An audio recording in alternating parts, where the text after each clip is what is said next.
Okay everyone, today we're going to do a general grammar review. We'll look at several important topics you already know, and we'll connect them so you can see how English grammar works as a system. Don't worry about details right now, focus on meaning, time, and form. Let's start with adjectives. Adjectives describe nouns and tell us what something is like. For example, a big house, a good film, or a boring class. Adjectives in English do not change for plural or gender, and they usually go before the noun or after the verb to be. For example, she is happy, or they have a small car. Now let's connect adjectives with comparatives and superlatives. We use comparatives to compare two things, usually with a or more, and the word than, like this film is better than the last one. We use superlatives to say which thing is the most extreme in a group, using ist or the most, like this is the best film I've seen. Always remember to use the with superlatives. Next, let's talk about adverbs and adjectives. Adjectives describe nouns, but adverbs describe verbs, telling us how something happens. Many adverbs end in lie, like quickly or carefully. For example, she is a careful driver, but she drives carefully. This difference is very important. Now let's look at subject pronouns. Subject pronouns tell us who does the action, I, you, he, she, it, we, they. For example, she works here, or they live in Madrid. These pronouns are essential because English sentences always need a subject. Closely connected to this are possessive adjectives, possessive pronouns, and object pronouns.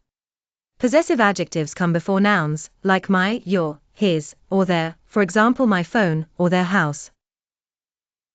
Possessive pronouns replace the noun, like mine or theirs, for example this phone is mine. Object pronouns receive the action, like me, him, or them, for example she called me or I like them. Now let's move on to tenses, starting with the present simple, present continuous, and present perfect. We use the present simple for routines, habits, and things that are always true, like I work on Mondays.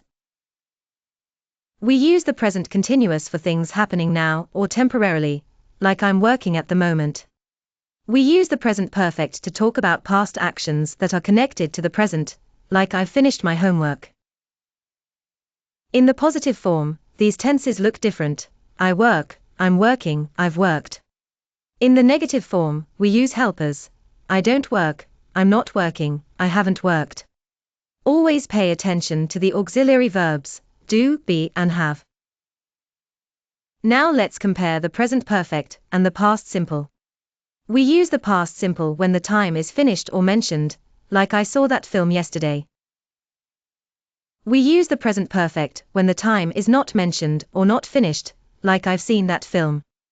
In the negative, we say I didn't see it, or I haven't seen it. The difference is about time and connection to now. It's also important to understand past simple and past participle forms. The past simple is used for finished past actions, like I went. The past participle is used with the present perfect, like I've gone. Some verbs are regular, but many are irregular, so these forms need practice. Now let's look at mixed tense questions. In English, questions depend on the tense.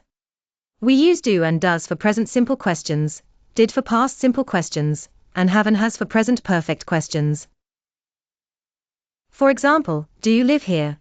Did you live here last year? And have you lived here for a long time? When we answer yes or no questions, we often use short answers. In positive short answers, we repeat the auxiliary verb, not the main verb. For example, do you like it? Yes, I do.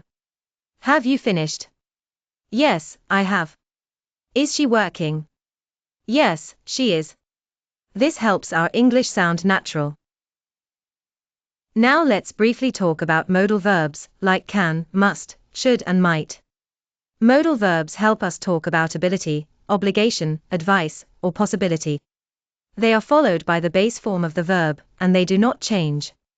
For example, I can drive, you should study, or it might rain. Finally, let's review phrasal verbs. Phrasal verbs are verbs combined with a preposition or adverb, like turn on, look after, or give up.